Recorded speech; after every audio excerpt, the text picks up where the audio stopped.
Stewardship. We continue working on our theme, cultivating Salem's culture of generosity.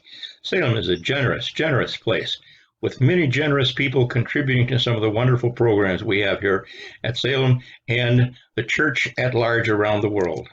We're going to continue to talk to people from Salem about their faith and what Salem has meant to them. Hi, my name is Ryan Malone from Salem Lutheran Church. I'm here to talk to you for a little bit. Hi, I'm Haley French, and I've been going to Salem all my life. So have I. What have you liked about Salem? What's been good for you? Well, we have been doing the activities here. We've been doing a lot of them. We've been going to VBS a lot, Vacation Bible School, and next year I get to volunteer there. Super excited for that. And I'm in confirmation now, and I've been baptized here. I had my first communion here as well. Pretty much all is the same for me. A few other things. I've gone on a bunch of mission trips to different places in the U.S. or in the U.S. and the different countries.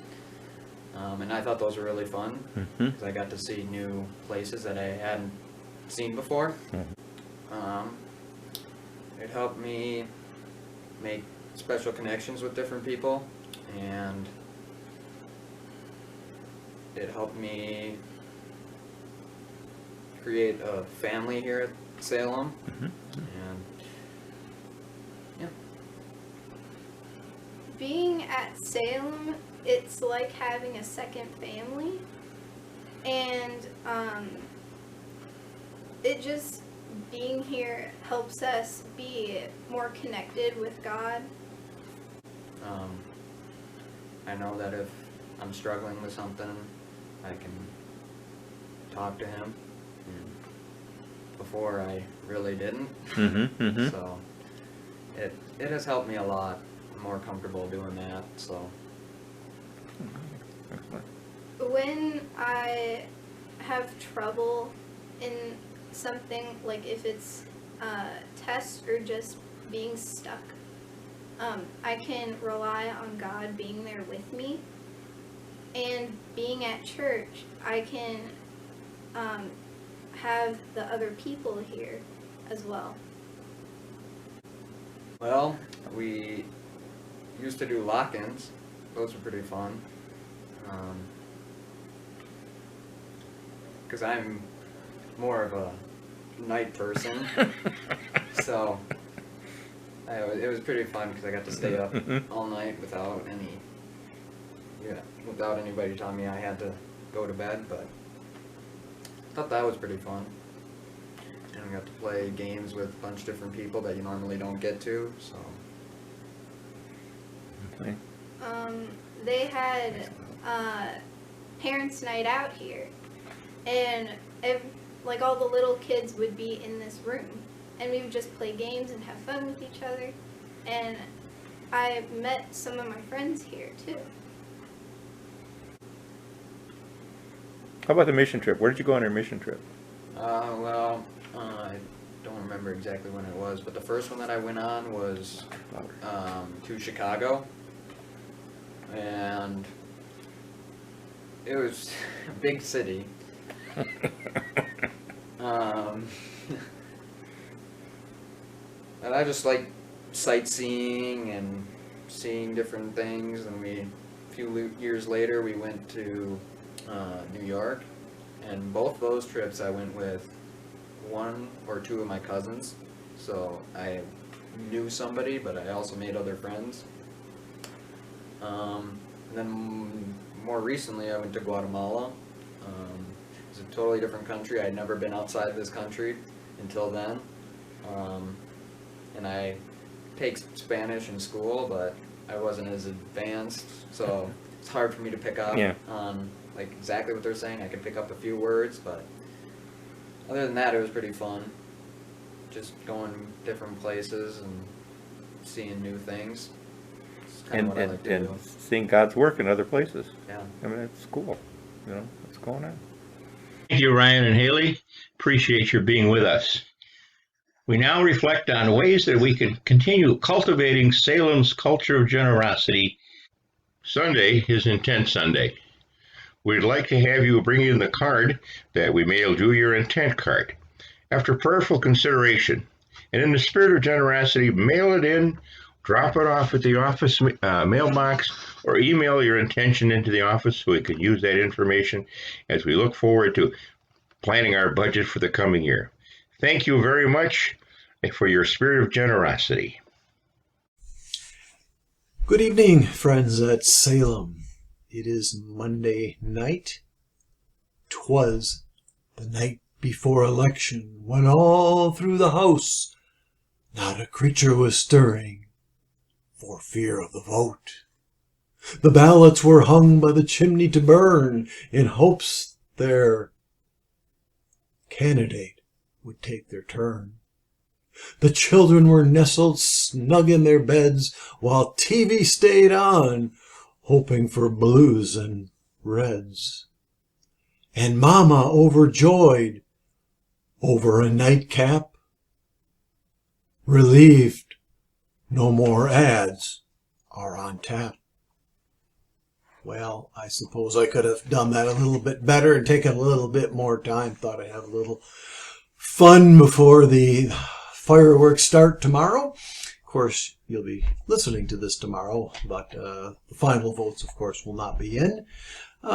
Wish you a good election week, dear friends. A few things going on here at Salem Lutheran. We are going to be trying to do some inside communion. You know what I mean by that is we would just do the simple communion service about 5-6 minutes long. We would have to have some way of inviting folks in small groups, 4 to 6 people at the most. We would be able to have communion, though, at the altar. We're thinking about doing this over the Advent season. And if you are interested in this, we'd like to hear from you because we need to know approximately how many people would be interested, because it'll depend a lot on our scheduling and logistics and things. And I know here we are, we're only early into November, but December is going to come around pretty quickly, and we'd like to be prepared, and we'd like to be able to provide this service for you. So if you are interested, just shoot an email to Michelle in the office, or call and just leave your name, because you'll have to register ahead of time anyway to do this. But just tell us, and after a couple of weeks of gathering some names, it'll give us an idea of what we need to plan for. So we appreciate that very much. These are, of course, strange times, and we have to adapt to them. Thanksgiving, we are going to have a Thanksgiving service, and we'll be recording that beforehand, so it should be available on Thanksgiving, if not the evening before.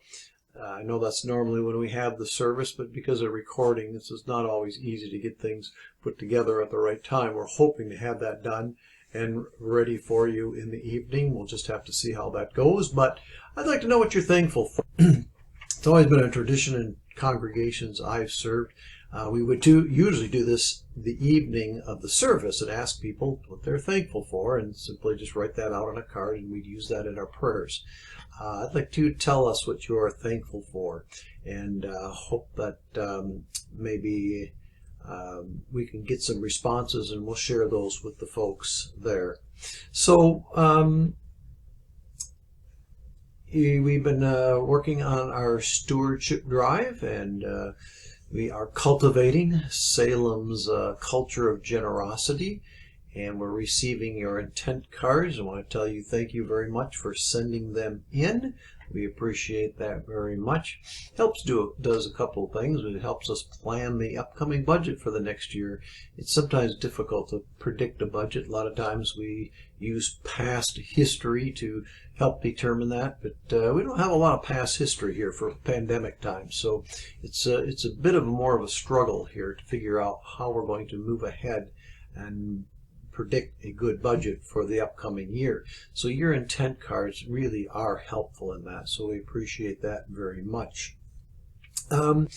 Next days, we've got some things coming up. We've got the food drive, monetary food drive. We appreciate your generosity to that. We also have the Adopt a Family program going on. You can read your email to find out more about that. Those are all good things, and there's even some rumors in the mill that somebody on our staff has a birthday coming up. Perhaps next week, sometime around Veterans Day, I think. So, don't tell her I said anything, but you know, Michelle has a birthday coming up, so you might want to greet her and wish her happy birthday. Hey, it's been good to see you. We have a parable coming up this week for our text. It's going to be on Intent Sunday. Our pledge cards will be coming in, our intent cards we're calling them this year. And I think it's really a great text because it's about the invitation. I'd like you to ponder for a moment, what was the best invitation you got? Sometimes they're formal invitations. In fact, I will step back here for a moment and grab something here to show you. This was an invitation to my parents' wedding. Obviously, I did not receive this, but I had this done for them several years ago, and they were really excited about that. I suspect that there were people that were really excited to receive that invitation, and I suspect you've received a few invitations on your own that are important and things that you would not have missed. So it's been kind of tough for the pandemic because some people are having weddings and such hard decisions to make whether to go to them or not. But here's the invitation for this coming week. Jesus again used stories or parables to teach the people. I am reading from Matthew 22, beginning at the first verse, and I am reading out of the Contemporary English Version. I like the version. It's a good version. It's a little simpler to read. I can read it a lot faster, and I think people catch on to it a lot faster as well. The kingdom of heaven is like what happened when a king gave a wedding banquet for his son. The king sent some servants to tell the invited guests to come to the banquet, but the guests refused. He sent other servants to say to the guests, "The banquet is ready. My cattle and prize calves have all been prepared. Everything is ready. Come to the banquet." But the guests did not pay any attention. Some of them left for their farms. Some went to their places of business. Others grabbed the servants, then beat them up and killed them. It's an odd parable at this point, but I think that the idea of people not paying attention, ignoring God and the call, the invitation, certainly we can relate to. Verse 7, he continues, "This made the king so furious that he sent an army to kill those murderers and to burn down their city.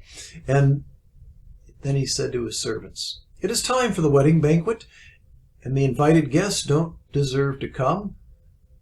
Go on to the street corners and tell everyone you meet to come to the banquet.' They went out on the streets and brought in everyone they could find, good and bad alike. The banquet room was filled with guests." They were wearing their masks, by the way. When the king went in to meet the guests, he found that one of them wasn't wearing the right kind of clothes for the wedding. The king asked, "Friend, why didn't you wear proper clothes for the wedding?" But the guest had no excuse. So the king gave orders for the person to be tied hand and foot and to be thrown outside into the dark. That's where people will cry and grit their teeth in pain. Many are invited, but few are chosen. It seems like a pretty harsh judgment at the end of the parable. But of course, Jesus is not just simply calling out and saying, well, this person, because they were so poor, they didn't have the proper garments, they were thrown out of the wedding. Now remember, everybody at that point in the wedding came from the good and the bad alike. And so it's not about them having access to clothes. It's not about something they couldn't control. Jesus is trying to talk about the faith. Perhaps you could relate this faith symbolically to the chrism of baptism, when we put on God's clothing. Or maybe it's the clothing of joy and gratitude that we get, knowing that we received the invitation. We didn't deserve it. We didn't ask for it. God reached out to us and gave us the invitation. And so as we go upon this week, election week, I'd like to just keep in mind that God did choose us. God did pick us. We have been, as Luther likes to say, elected. I will see you on Thursday for our prayer service. Thanks for joining me for our message of the week. I hope you have a blessed week. Be still, especially in these times. Be still and know that the Lord is God.